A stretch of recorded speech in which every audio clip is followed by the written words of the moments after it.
Sebelumnya, Assalamualaikum warahmatullahi wabarakatuh. Perkenalkan, nama saya Ilham Pratama Aldiansyah dengan NIM A112021138885. Di sini saya akan mempresentasikan tugas pertama dari Bengal Coding, yaitu dari workshop Data Science kelas bimbingan karir. Di sini tugas dari workshop bimbingan karir data tersebut dengan menggunakan dataset kardiotografi atau CTG. Dengan alat ini dapat membantu memantau kesejahteraan janin serta memungkinkan deteksi dini terhadap kemungkinan gangguan janin. Interpretasi CTG ini membantu menentukan apakah kehamilan memiliki resiko tinggi atau rendah. Dataset ini berisi 2126 data rekaman dari fitur yang diekstraksi dari pemeriksaan kardiotogram yang kemudian diklasifikasikan oleh ahli obstetri menjadi 3 kelas, yaitu normal, dicurigai atau suspek, patologis atau patologikal. Baik, untuk yang pertama kali kita akan menginstal library yang akan digunakan. Di sini saya akan menggunakan 4 library, yaitu ada Pandas, NumPy, Matplotlib, dan Zipper. Untuk Pandas sendiri digunakan untuk memanipulasi atau menganalisis data. Kemudian ada NumPy. NumPy tersebut biasanya digunakan untuk komputasi numerik di dalam Python tersendiri. Yang ketiga dan keempat ini Matplotlib atau Zipper digunakan untuk visualisasi data. Yang membedakan adalah ketika Zipper digunakan untuk visualisasi statistik yang informatif dan menarik. Baiklah, untuk yang pertama ada langkah untuk mengumpulkan data. Di sini sudah disediakan dataset dari tim bimbingan karir, yaitu drive-nya ini untuk download. Kemudian yang pertama saya membuat directory untuk mengambil dataset yang sudah disediakan. Kemudian saya jadikan menjadi data frame, yaitu dengan menggunakan Pandas tadi yang sudah diimport.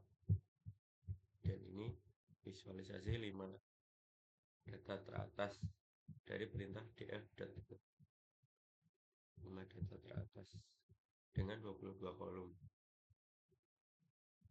Kemudian untuk ukuran dataset tersendiri ada yang sudah saya sampaikan tadi, memiliki rekaman data sekitar 2126 dan 22 fitur.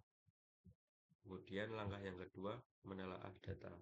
Di sini untuk yang pertama saya menggunakan dfinfo. Perintah ini memberikan sebuah informasi dari dataset tersebut, mulai dari fitur-fitur yang ada, kemudian tipe dari fitur tersebut, dan jumlah total dari dataset tersebut dari masing-masing fitur. Di sini ada yang 2126, ada yang 1914, dan seterusnya. Kemudian yang kedua saya menggunakan perintah df.describe.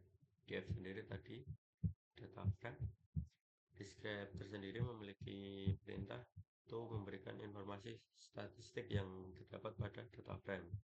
Di sini ada count, min, standar, minimal 25%, adil atau 50%, serta max dari masing-masing fitur yang ada. Kemudian dari situ kita mendapatkan nilai statistik dari rata-rata fitur tersebut. Apakah ada perbedaan yang jauh dari nilai dari fitur tersebut? Karena jika ada yang nilai yang terlalu jauh, mungkin nanti akan mengakibatkan hasil akurasi yang kurang maksimal. Kemudian di sini ada visualisasi target variabel. Saya di sini menggunakan Matplotlib. Berikut tampilan yang ada. Nah, di sini untuk jumlah yang pada pertama atau normal atau karena belum diberikan label memiliki jumlah yang paling banyak, sedangkan target yang kedua dan yang ketiga hanya memiliki seperempatnya saja. Kemudian lanjut, di sini saya membuat korelasi metrik dengan kode tersebut, dan warna tersebut di sini hasil dari korelasi matrik antara fitur dengan target. Di sini ada beberapa fitur dan ada beberapa nilainya. Di sini ada beberapa warna, di mana tanda yang semakin merah atau oranye ini memiliki arti bahwa data memiliki fitur tersebut memiliki korelasi yang kuat dengan target, dengan ditunjukkan warna yang agak kemerahan atau oranye ini dengan nilai 1. Sedangkan jika memiliki warna yang biru atau biru tua, itu mengarah ke korelasi yang rendah atau ikatan dengan target itu tidak terlalu kuat. Di sini ada banyak. Ini contohnya diagonalnya 1 semua dikarenakan dia dibandingkan dengan dirinya sendiri, makanya mendapatkan nilai yang penuh atau korelasi yang kuat. Dan di sini juga ada nilai yang tinggi, contohnya baseline value memiliki nilai. Kemudian langkah ketiga, memvalidasi data. Yang pertama, saya melakukan perintah df duplikat jam. Perintah tersebut buat mengecek apakah ada data duplikat pada data frame tersebut. Dan di sini terdapat 5 data duplikat yang terdapat pada data frame. Kemudian yang kedua, saya mengecek apakah data frame tersebut ada nilai 0. Dan ternyata ada beberapa fitur yang masih ada banyak nilai nolnya.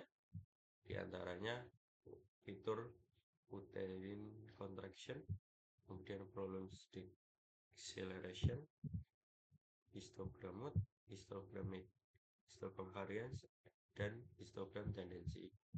Kemudian di sini saya membuat fungsi untuk mengganti nilai nol tersebut dengan nilai modus. Di sini saya menggunakan impute atau metode imputasi, di mana nilai nolnya tadi diganti dengan nilai modus. Kemudian di sini saya membuat visualisasi boxplot. Ini untuk mengecek apakah dari masing-masing fitur terdapat outlier.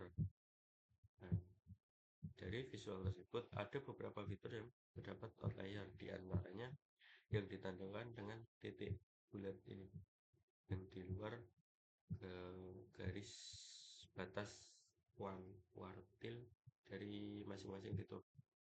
Ini ada beberapa, dan ini ada banyak ini. Kemudian langkah keempat, menentukan objek data. Di sini terdapat perintah untuk memisahkan fitur dan target, dan saya membuat tersebut dengan ini df sama dengan df ilog titik baru. Ini dalam kode ini berarti bahwa data frame ini mengambil dari fitur ke 0 atau pertama sampai ke terakhir, tapi yang terakhir di drop. Atau dengan kata lain, tadi terdapat 22 kolom.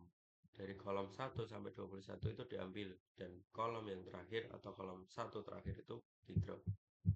Nah, di sini terdapat akselerasi, vital movement, uterine, dan ada yang satu tidak ada.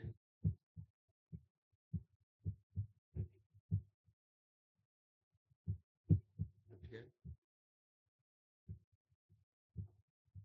di info ini yang fitur-fitur yang dipilih. Kemudian yang kelima, membersihkan data.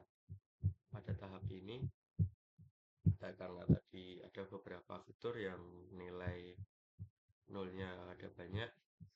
Nah, diantaranya 5 fitur ini yang berisi lumayan banyak. Dan sebelumnya tadi saya sudah membuat sebuah fungsi, yaitu fungsi imputasi untuk mengganti nilai 0 dengan nilai modus. Di sini kita tinggal panggil aja fungsinya tadi, kemudian berikan yang kolom yang terdapat nilai nolnya. Nah, di sini ada 5. Kemudian kita cek lagi apakah sudah berhasil atau sudah terganti nilai tersebut. Dan setelah di run tidak ada lagi, semua sudah 0 buat data nolnya. Kemudian yang terakhir mengecek duplikat melakukan penghapusan pada data duplikasi. Nah, sebelumnya tadi ada 5. Nah, setelah saya drop atau setelah saya hilangkan, sekarang sudah jadi 0. Sekian presentasi tugas pertama data science, yang dimana perintahnya hanya untuk melakukan 5 langkah saja. Ini yang pertama, mengumpulkan data, menelaah data, memvalidasi data, menentukan objek data, dan membersihkan data. Sekian presentasi dari saya, kurang lebihnya mohon maaf. Assalamualaikum warahmatullahi wabarakatuh.